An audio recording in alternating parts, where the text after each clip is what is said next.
Hello everyone, have a nice day. And it's for HR Tenda. Today I'd like to show you how to use a spider tag. This is our spider tag. Now we put the box in the tag.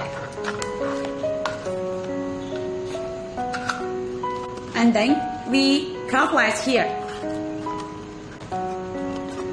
And then press the red button.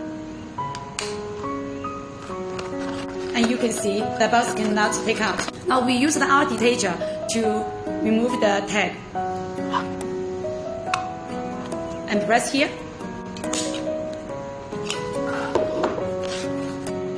If you are interested or need other EAS products, please feel free to contact me. Till next time, bye.